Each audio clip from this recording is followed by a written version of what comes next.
오늘 하나님께서 우리에게 주신 말씀은 시편 39편 4절부터 13절까지의 말씀입니다. 우리 함께 이 말씀을 읽어 올리겠습니다. 주님, 알려주십시오. 내 인생의 끝이 언제입니까? 내가 얼마나 더 살 수 있습니까? 나의 일생이 얼마나 덧없이 지나가는 것인지를 말씀해 주십시오. 주님께서 나에게 한 뼘 길이밖에 안 되는 날을 주셨으니 내 일생이 주님 앞에서는 없는 것이나 같습니다. 진실로 모든 것은 헛되고 인생의 전성기조차 한낱 입김에 지나지 않습니다. 셀라. 걸어 다닌다고는 하지만 그 한평생이 실로 한 오락이 그림자일 뿐 재산을 늘리는 일조차도 다 허사입니다. 장차 그것을 거두어 드릴 사람이 누구일지는 아무도 모르는 일입니다. 그러므로 주님, 이제 내가 무엇을 바라겠습니까? 내 희망은 오직 주님뿐입니다. 내가 지은 그 모든 죄악에서 나를 건져 주십시오. 따로 어리석은 자들의 조롱거리가 되지 않게 해 주십시오. 내가 잠자코 있으면서 입을 열지 않음은 이 모두가 주님께서 하신 일이기 때문입니다. 주님의 채찍을 나에게서 거두어 주십시오. 주님의 손으로 나를 치시면 내 목숨은 끊어지고 맙니다. 주님께서 인간의 잘못을 벌하시고 그 아름다움을 조미 먹은 옷같이 삭게 하시니 인생이란 참으로 허무할 뿐입니다. 셀라. 주님, 내 기도를 들어주십시오. 내 부르짖음에 귀를 기울여 주십시오. 내 눈물을 보시고 잠잠히 계시지 말아 주십시오. 나 또한 나의 모든 조상처럼 떠돌면서 주님과 더불어 살아가는 길손과 나그네이기 때문입니다. 내가 떠나 없어지기 전에 다시 미소 지을 수 있도록 나에게서 눈길을 단 한 번만이라도 돌려주십시오. 아멘. 우리에게 일용할 양식을 주시고 또 풍요로운 수확을 허락하시어 영육을 건강하게 채워주신 하나님께서 오늘 민족 명절 추석을 맞아 하나님께 예배하며 또 은혜를 구하는 모든 자녀들에게 크신 은혜와 사랑으로 응답해 주시기를 성어버이 성자 성령의 이름으로 축원드립니다. 네, 이제 내일 모레가 추석입니다. 올해 조금 이른 그런 느낌이 있습니다. 그래서 이제 과일이 아직 맛이 완전하게 든 것 같지가 않더라고요. 또 지난주에는 태풍 찬투라고 이름 붙인 태풍이 제주도와 남쪽 지방을 완전히 휩쓸어 가지고 초토화 시켜서 지금 많은 이재민이 발생한 그런 상황이라고 합니다. 거기다가 코로나도 아직까지 확진자가 2,000명 선을 넘나들고 있습니다. 이번 추석이 대규모 유행의 고비라고 그렇게 이야기를 하고 있습니다. 풍성한 그런 추석이라고 명절이라고 얘기를 하는데 어느 것 하나 지금 속 시원한 그런 소식이 없지 않나 하는 생각이 듭니다. 그러나 구하라 그러면 구할 것이고 찾으라 그러면 찾을 것이고 두드리라 그러면 열릴 것이다라고 말씀하신 예수님 말씀 생각하면서 우리가 어둠 속에서도 한 줄기 빛을 찾고 결국 그 빛을 발견하는 것이 신앙인의 삶이 아닌가라는 생각을 해봅니다. 암울한 세상 가운데서도 하나님의 사랑과 은혜를 발견하고 그것으로 감사하면서 새 힘을 얻는 그런 성도 여러분 되시고 또 제한적인 그런 상황이지만 가족들과 귀한 정을 나누시는 그런 명절이 되시기를 바랍니다. 네, 오늘 읽은 이 시는 다윗의 시입니다. 제가 지난주에 시편이 이제 다 끝났습니다. 아이고 너무 지루하고 힘들었습니다. 그랬는데 다시 오늘 시편의 시로 여러분들과 같이 말씀을 나누게 되었습니다. 다윗의 시로 알려져 있고요. 여두둔의 지위에 따라 부르는 노래다라고 이렇게 소개가 되어 있습니다. 여두둔은 사람 이름이고요. 역대상 16장에 보면 나팔과 현악기로 하나님을 찬송하는 그런 사명을 받은 사람입니다. 그러니까 뭐 말하자면은 뭐 악기 지휘도 하고 악기도 쓸 줄 알고 뭐 하는 그런 음악적 재능으로 하나님께 영광을 돌리는 사람이고 그의 아들은 성전 문을 지키는 사람이었다 이렇게 이야기가 나오고 있습니다. 개역 한글 성경 성서에는 이 시의 제목을 짧은 삶에 직면하여 고통받는 자의 기도라고 그렇게 붙였고요. 다윗처럼 권력을 그렇게 대단한 권력을 누린 사람인데 그가 자신의 삶을 돌아볼 때 그저 한순간처럼 짧게만 느껴졌다 하는 그런 내용들을 봅니다. 그가 과연 그 자기의 인생이 너무 짧다라고 얘기했던 게 자기가 가진 그 권력을 충분하게 오래오래 누리지 못한 게 안타까워서 그런가 하고 생각해 보면 시의 내용을 보면 그런 건 아닌 것 같습니다. 그의 인생이라고 하는 걸 보면은 전체적으로 전쟁, 또 막 권력을 위한 투쟁, 그 다음에 외적과의 어떤 그런 대결, 그리고 국가를 건설하고 하는 하려고 하는 그런 노력들로 그 인생이 점철이 되어 있습니다. 그렇게 해서 정말 당시에 거대한 제국을 이루었고 그 주위의 모든 나라를 다 복속시키는 그런 대단한 나라를 만들었지만 돌아보니 이 불교식으로 말하면은 이게 눈 깜짝할 새였다, 찰나였다, 이런 생각이 들 만큼 너무 허무했던 그런 느낌이었었나 봅니다. 그래서 이 짧은 인생을 어떻게 살아야 하는가에 대한 그런 인생의 통찰을 그의 노래에 담아서 하나님께 드리는 고백으로 그렇게 찬양한 것이 오늘 우리가 함께 읽은 시입니다. 추석 명절을 앞두고 주시는 오늘 이 말씀을 통해서 우리도 후회는 없고 의미는 깊은 그런 삶을 어떻게 하면 살까 하는 그런 깨달음과 결단이 있기를 바랍니다. 시인은 나이가 지긋하게 되어서 인생을 되돌아보니까 그 시간이 너무 짧았다라고 그렇게 회상하고 있다고 말씀드렸죠. 다윗은 보니까 대략 한 70세 정도의 수명을 살다가 세상을 떠난 것으로 알려져 있습니다. 지금이야 뭐 70세 그러면은 너무 빨리 돌아가셨다 그러죠. 100세까지도 뭐 넉넉하게 그렇게 사는 분들이 꽤 많은 그런 시대이지만 당시에 70세라고 하면은 엄청 오래 산 편에 든다라고 생각할 수가 있죠. 그렇지만 그렇게 70세까지 살았지만 다윗은 자기의 인생을 한 뼘 길이밖에 안 된다라고 그렇게 여겼습니다. 심지어 하나님 앞에서는 내 인생은 없는 것과 마찬가지다라고 하였고요. 또 자기가 가장 왕성하게 활동했던 그런 시간이 인생의 전성기도 한낱 입김에 지나지 않는다. 그리고 그 한평생이 한 오락이 그림자일 뿐이다라고 그렇게 한탄하는 것을 볼 수 있습니다. 저도 그렇게 많이 산 건 아니지만 제 인생을 이렇게 되돌아보면 그래요. 어린 시절에는 왜 그렇게 시간이 안 가는지 모르겠어요. 나도 빨리 어른이 돼가지고 어른들이 하는 거 다 해보고 싶고 어른들이 가는 데도 가보고 싶고 자동차도 운전해보고 싶고 막 그런 생각이 들었는데 참 시간이 더디게 가지 않았나라는 생각이 들어요.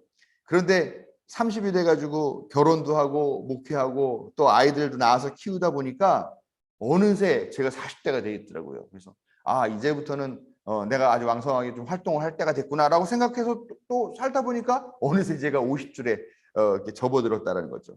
왜 이렇게 시간이 빠른가 하는 생각을 해봅니다. 젊어서는 실제로 시간을 많이 쓰지 않았나 하는 생각을 해요. 뭐 아침 일찍 일어나서 온 동네방네 다 돌아다니면서 여기저기 친구들 만나서 놀러 다니고 그것도 또 일찍이나 들어오니까 밤늦게 새벽까지 그냥 흥청망청 놀다가 집에 들어오니까 당연히 시간을 많이 쓴 거죠. 하루에 한 30시간 정도는 썼던 것 같습니다. 근데 이제는 나이 먹으니까 하는 일도 그렇게 많지가 않고 또 할 수 있는 일도 그렇게 많지 않더라고요. 그래서 하루가 열심히 산다 해도 한 20시간 정도밖에 안 사는 것 같은 그런 느낌이 들어요. 점점 더 나이를 먹으면 아마 느끼는 시간이나 또 시간당 우리가 해낼 수 있는 그런 일의 양이나 이런 것들이 점점 더 줄어들게 될 것 같은데요. 그래서 그런지 이제는 시간이 많이 좀 빠르고 잠깐 돌아보면은 뭐 하루가 지나 있고 한 달이 지나 있고 하는 그런 경험들을 하게 됩니다. 명절이라 그런지 아버님 생각이 좀 더 많이 이렇게 나게 되는데요. 근데 아버님 돌아가신 지가 한참 오래된 것 같은데 지금 시간을 세 보니까 겨우 한 달하고 열흘 지났더라고요. 아버지와의 추억을 이렇게 돌이켜 보면 어린 시절에 참 자상하면서도 또 때로는 엄하시기도 했고 또 항상 쉬시는 날이면 가족들을 그냥 다 차에 태워가지고 여기저기 자주 돌아다니셨던 그런 젊은 시절에 그 짧은 머리의 아버지 기억들이 제 머릿속에는 고스란히 남아있긴 합니다만, 그러나 그 젊던 아버지가 어느새 노인이 되셨고 지금은 한 줌의 재가 되어서 흙으로 돌아가셨다라는 것입니다.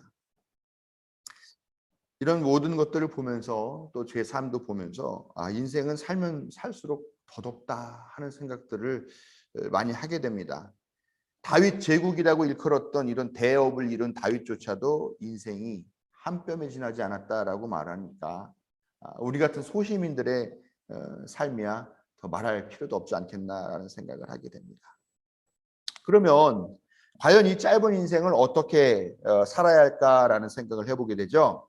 많은 사람들이 이 인생의 허무함을 채우기 위해서 집착하는 게 있습니다. 그게 뭐냐? 돈이죠, 돈. 돈 많이 벌어서 이 덧없는 인생 살아있는 동안만이라도 아주 그냥 떵떵거리면서 이 돈을 아주 펑펑 쓰면서 살겠다라고 그런 생각하면서 돈을 위해서 아등바등 돈만 보고 이렇게 달려가고 있습니다. 그런데 다윗은 오늘 이 시를 보니까 재산을 늘리는 일조차도 다 허사다라고 그렇게 한탄을 하는 것을 볼 수 있습니다. 열심히 일해서 많은 것을 거두어 드리겠다고 큰 꿈을 꾸고 열심히 실제로 일을 하고 그렇게 악착같이 살지만, 그러나 그것을 거두어 드릴 사람이 누군지는 아무도 모른다라고 하는, 참 어떻게 보면은 청천벽력 같고 어떻게 보면 허무한 그런 이야기를 하고 있다는 것이죠. 예수님도 비유해서 이야기를 하죠. 한 부자가 농사를 잘 져가지고 아주 풍작을 거두게 됐죠. 그런데 딱 생각해 보니까 이거를 어디다 쌓아놓지? 창고가 좀 좁은데, 야 그럼 창고를 크게 져가지고 이걸 다 거기다 쌓아놓자. 그러면 내가 이거 몇 년 동안 일 안 해도 먹고 살 수 있으니까 그거 먹고 편안하게 인생을 누리면서 살자 라고 그렇게 생각한다는 거죠. 근데 그날 만약에 하나님이 그 사람의 영혼을 거두어 간다고 하면 그가 열심히 일하여서 장만한 그 곡식과 그 창고는 과연 누구의 것이 되겠느냐라고 누가복음 12장에서 말씀하고 계신다라는 겁니다. 제가 얼마 전에 처갓집에 갔어요. 가가지고 이제 뭐 이런저런 얘기하다가 마침 또 미국에서 오신 손님들이 있어가지고 그분들이랑 뭐 미국 얘기만 하다 그랬는데, 우리 장인어른께서 옛날에 미국 가셨던 이야기를 해주시는 걸 들었습니다. 어떤 얘기냐면은 청년 시절에 교회에서 같이 성장했던 그런 친구들이 둘이 미국에 가서 산대요. 이 둘이 공교롭게 이렇게 또 가까운 지역에서 이렇게 살고 있나 봐요. 그래서 여행을 가서 그 친구들도 만나고 그 친구네 집에서 며칠 묵고 그러고 오셨다는 얘기를 하는데요. 한 친구는 이 얘기가 베이글 얘기를 하다가 나온 이야기입니다. 베이글 빵. 한 친구는 빵집을 한다 그러는 거예요. 그래서 그 베이글을 아주 맛있게 잘 만드는 집이 있다 그러면서 얘기를 하신 건데, 그래가지고 정말 이 빵집을 새벽같이 나가가지고 막 일을 해가지고 또 그냥 다 팔리면 문 바로 닫아버리고, 그게 뭐 늦어도 한 오후 4시쯤이면, 그리고 이제 다음날 빵 할 거 준비하고 들어오고 뭐 이렇게 산다고 그럽니다. 그래서 꽤 많은 돈을 벌어서 집도 장만하고 꽤 넉넉한 그런 삶을 살고 있다라고 합니다. 그런데 다른 한 친구는 좀 노는 거를 좋아해가지고 돈을 많이 모으지 못해서 그렇게 넉넉하게 살지는 못한다라고 합니다. 장인어른께서 그 부부가 가가지고 어디 가서 묵었을까? 당연히 그 부잣집 가서 묵었겠죠. 그래서 거기 가서 이렇게 자고 일어나면 그 친구 부부는 이미 없답니다. 빵집 하러 나간 거죠. 보면 식탁에다가 그 만든 베이글하고 뭐 이렇게 치즈 같은 거 이렇게 잘 해놓고 아침상을 차려놓고 나간다 그래요. 그러면 아버님은 이제 조금 늦게 일어나셔가지고 그 사람들보다 늦게 일어나가지고 그 빵 맛있게 먹고 이렇게 커피 한 잔 딱 마시고 있으면, 그때 그 별로 넉넉하지 않게 사는 친구가 차를 몰고 온다 그럽니다. 그럼 그 친구 차를 타고서 또 여기저기 돌아다니면서 구경하고 관광하고 그러고 이제 저한테 들어오신다, 그런 이야기를 들었어요. 이 이야기를 들으면서 저는 그런 생각했어요. 이 두 친구 중에 누가 인생을 잘 사는 걸까? 물론 아직까지 그 답을 찾지는 못했습니다. 그렇지만 돈 많이 벌어서 좋긴 좋지만 돈 버느라고 그냥 그것 때문에 다른 거는 아무것도 못하고 그 가게에만 매여가지고 막 이렇게 사는 거는 뭔가 좀 아쉽다라는 생각을 좀 했습니다. 그렇다고 해서 또 나이 먹어가지고 넉넉하지 못한 그런 삶을 사는 것도 별로 이렇게 보기 좋은 모습은 아니다라는 생각을 했기 때문에 제가 그 결정을 아직 내리지는 못하였습니다.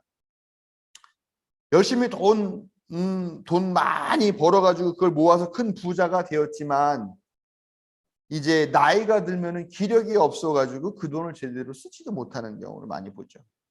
그리고 또 젊은 날에 또 너무 돈돈하면서 일을 너무 열심히 하다 보니까 그게 병이 돼가지고 노년에 병원 신세만 지다가 그 돈을 써보지도 못하고 저 세상으로 가는 사람도 적지 않습니다. 그러면 그 재산은 결국 자식들이나 아니면 또 다른 어느 누군가의 차지가 되죠. 자식이 많으면 그것이 가족의 분쟁의 씨앗이 되는 경우도 또 우환이 되는 경우도 얼마나 많이 보는지 모릅니다. 자식이 아니라고 한다면은 뭐 죽은 다음에 그냥 엄한 사람이 그런 수완에 밝은 사람이 그 재산을 가로채는 것도 얼마나 많이 보는지 모릅니다. 이번에 아버님께서 돌아가셔가지고 그 땅 등기를 하는 문제 때문에 어떻게 해야 되나 몰라가지고 잠깐 세무사를 찾아가가지고 상담을 잠깐 받았어요. 그래서 이제 뭐 어떻게 하면 됩니까? 뭐 어떤 땅인데 뭐 우리 어머니께 상속을 드려가지고 이렇게 해야 될 것 같고 뭐 했더니 뭐 그런 얘기 해주더라고요. 뭐 농사를 몇 년 지었고 뭐 그런 거면은 뭐 면세가 되고 어쩌고 막 그런 얘기를 하면서 계속 반복적으로 하는 얘기가 있어요. 자녀들 간의 사이가 좋으면 아무 문제 없습니다. 이 얘기를 계속 몇 번을 반복하는 거예요. 그래서 이 얘기를 들으면서 아이고 우리는 이미 그걸 어머니께 상속하기로 다 했다고 얘기를 했는데 계속 이 얘기해서 무슨 얘기인가 했더니 그런 거겠죠 아마. 재산 상속 때문에 자녀들 간에 막 다툼이 일어나고 그것 때문에 막 소송 걸려고 해가지고 상속이 어려워지는 일들이 너무 많다라는 그 얘기를 하는 거라는 거죠. 도대체 돈이 뭐길래 재물이 우리의 인생을 가득 채워주지는 못한다라는 것입니다. 시인은 오늘 노래를 하면서 자신을 조상처럼 떠돌면서 주님과 더불어 살아가는 길손과 나그네라고 표현을 하고 있습니다. 우리나라에도 다윗과 같은 노래를 부른 사람이 있죠. 인생은 나그네 길 어디서 왔다가 어디로 가는가 구름이 흘러가듯 떠돌다 가는 길에 정일랑 두지 말자 미련일랑 두지 말자 인생은 앞에 앉은 혁이가 웃었습니다. 이제 그만하겠습니다. 네, 설교나 빨리 끝내랍니다. 가수 최희준 씨도 인생은 나그네 길이라고 이렇게 노래를 했죠. 동서고금 인생의 지혜는 결국 인생이라는 게 길손이었구나, 나그네였구나라는 것을 깨닫는 것이 아닌가라는 생각이 들어요. 길손이나 나그네는 어디를 향해서 갑니까? 그 목적지는 항상 고향이 되더라라는 것입니다. 우리는 고향을 떠나서 이리저리 여러 군데를 떠돌아다니면서 살다가 결국은 다시 고향으로 돌아가는 그런 필연적인 삶을 사는 나그네들입니다. 그 나그네에게 필요한 게 뭘까요? 언제라도 떠날 준비가 되어 있어야 되겠죠. 그리고 또 언제라도 되돌아갈 준비도 되어 있어야 되는 것이고요. 짐이 너무 많으면 그 여행길이 힘들어지죠. 그거 챙기느라 시간도 많이 걸리고요. 꼭 필요한 것만 챙길 줄 아는 것, 이게 중요하죠. 또 돈도 너무 많이 갖고 다니면 안 되죠. 그걸 갖고 다니다가 또 언제 어떻게 강도를 만나가지고 잃어버린다거나 하게 되면 힘들죠. 적당한 정도의 노잣돈을 챙기는 것도 중요할 겁니다. 그리고 길을 가다가 만나는 길동무들이 생기게 되는데 그들도 언제라도 기꺼이 맞이할 준비가 되어 있어야 될 겁니다. 그리고 그 여행길에서 지치지 않게 또 뜻하지 않는 위험들을 당하더라도 보호해 줄 어떤 존재가 있으면 그것으로 충분하고 그 여행길은 즐거워질 수가 있다는 것이죠. 이런 나그네의 삶, 이렇게 준비되어 있는 잘 여행하는 나그네의 삶을 다윗은 뭐라고 말했느냐? 다윗식으로 우리 교회식으로 말하면 내 희망은 오직 주님뿐입니다 라는 그런 표현이라는 것이죠. 그리고 이 시를 노래하고 듣는 사람들이 길지 않은 인생에 헛된 것에 집착하지 말고 또 헛된 것 따라다니다가 그 길지도 않고 한 뼘밖에 안 되는 그 시간마저 허비하지 말고 참으로 의미 있는 삶이 무엇인지 올바로 선택하라고 그렇게 권면하고 있는 것입니다. 이제 내일 모레 추석이죠. 비록 예년만큼 들뜨거나 뭐 행복하거나 좀 북적거리거나 하는 그런 명절은 아닙니다만 어쨌건 뭐 가족과의 그런 시간을 갖겠죠. 떠나갔던 가족들이 돌아오기도 하고 우리도 또 다른 가족을 찾아가는 그런 시간을 보내게 될 겁니다. 이때 여러분들은 가족들과 무엇을 나눌 것입니까? 인터넷에 보니까 명절 메뉴라고 하는 그런 짤이죠. 그림이 떠돕니다. 명절 잔소리 메뉴. 모의고사는 몇 등급 나오니 5만 원. 살 좀 빼야 인물이 살겠다 10만 원. 취업 준비는 아직도 하고 있니 15만 원. 회사에서 연봉은 얼마 받니 20만 원. 나이가 몇인데 이제 슬슬 결혼해야지 30만 원. 너희 아기 가질 때 되지 않았니 50만 원. 등등등. 이런 스트레스 주는 말로 힘들게 하지 말아야 되겠죠. 각자 사는 삶의 방식이나 어떤 목표가 있는데 이런 걸로 서로 피곤하게 하면 안 되겠죠. 당연히. 그런데 그런 얘기도 안 하면 뭔 얘기하느냐. 주식이며 비트코인이며 어떻게 하면 돈 벌 거고 어디 갔더니 뭐 괜찮고 짭짤하더라 이런 얘기만 할 것입니까? 만약에 우리 부모가 늙었다면은 야 우리 부모 곧 돌아가실 텐데 이 재산을 어떻게 나눌까 하는 것 때문에 서로 이렇게 따지고 나누고 그렇게 이야기만 할 것입니까? 자녀들에게 야 내가 살아보니까 인생에 돈이 제일 중요하더라. 돈이 최고다. 그러려면 어떻게 해야 되냐? 공부 열심히 해야 돼. 그래서 좋은 대학 가야 되고 그렇게 좋은 대학 가야 대기업에 취업할 수 있고 인생이 펴. 뭐 이런 소리만 하다가 명절을 마칠 것이냐라는 겁니다. 아니면 뭐 요즘 연예인이 어쩌고 뭐 요즘 취미 생활을 하는데 그게 어쩌고 우리가 앞으로 어떻게 살아야 될까 진로 이야기만 하고 또 심지어는 나 때는 말이야 이렇게 했는데 요즘 애들은 말이야 뭐 이런 옛날 얘기를 하면서 명절을 지낼 것이냐라는 겁니다. 아니죠. 그래서는 안 됩니다. 길지 않은 인생인데 너무 아등바등하면서 그렇게 힘들게 살지 말고 너 자신이 하고 싶은 일을 찾아서 그걸 하면서 살아라. 시간은 우리의 후회를 기다려주지 않는단다. 하늘 무서운 줄 알고 이웃을 사랑할 줄 아는 그런 가치관을 갖고 하나님 말씀 따라서 사는 가족이 되자. 착하게 사는 사람은 이 세상에서는 뭔가 당하는 것 같지만 반드시 하나님께서 도우시고 이끌어주시고 인도해 주신다. 우리 가족은 큰 욕심 부리지 말고 감사하면서 하루하루를 누리면서 살아가자. 이런 이야기 해야 되겠죠. 우리가 나그네라는 것을 깨닫는 것은 우리 인생에서 매우 중요합니다. 우리가 무엇을 가져야 하고 무엇을 하며 또 어떻게 살아야 하는지를 알게 되는 그런 신앙적인 깊은 의미가 있습니다. 이 복된 명절에 온 가족이 모여서 정말 한 뼘밖에 안 되는 그런 짧은 인생을 어떻게 하면 값지게 하나님께서 주시는 그 복을 누리는 삶을 살까 하는 그런 지혜를 나누는 시간이 되시기를 바랍니다. 그런 우리와 우리 가족의 하나님은 친절한 길동무가 되주실 줄로 믿습니다. 복된 명절 지내시고 하나님의 은혜와 사랑이 가득한 시간 지내시기를 축원드립니다.